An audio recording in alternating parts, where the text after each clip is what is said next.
Raphaël est en 2e année dans cette école privée.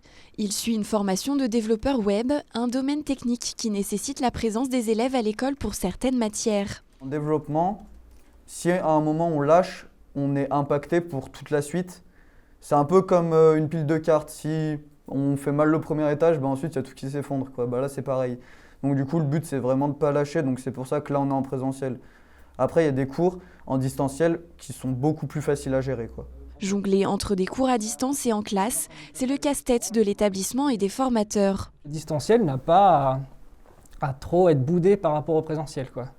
Ça a cet avantage d'avoir une proximité. S'il y a un élève qui a son chat qui miaule, c'est un peu rigolo. Il y a des trucs, ça crée une certaine intimité avec les élèves parce qu'on est chez nous, donc on voit l'environnement des uns et des autres, on entend des trucs, etc. On n'a pas notre masque, donc les élèves retrouvent nos expressions du visage, parce que quand on dit quelque chose et qu'on sourit, c'est pas la même chose que quand on dit quelque chose et qu'on voit que nos yeux.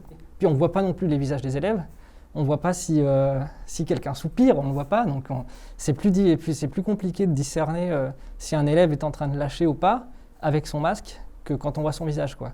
Donc après, en distanciel, au moins on le voit. S'ils mettent la webcam, on le voit. Si les petits effectifs de l'école permettent un suivi personnalisé et l'organisation de cours en présentiel pour tous les élèves au moins une fois par semaine, à l'extérieur, la vie étudiante reste perturbée pour ces jeunes. On vient tous de villes un peu différentes, du coup on est chez nous.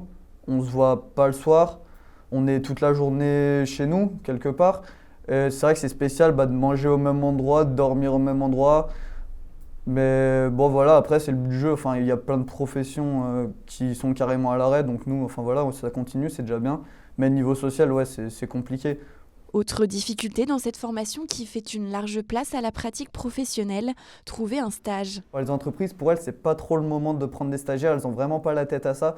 Même si on est dans le domaine du digital, j'ai parlé à une agence web et ils m'ont dit que même eux, ils ont eu moins de clients parce que les entreprises, elles ont peur d'investir dans la création d'un site web finalement.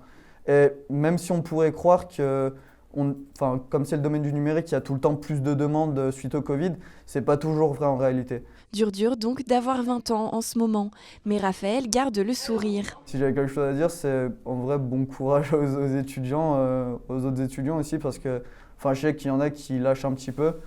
Voilà, bon courage à eux, faut rien lâcher, et voilà.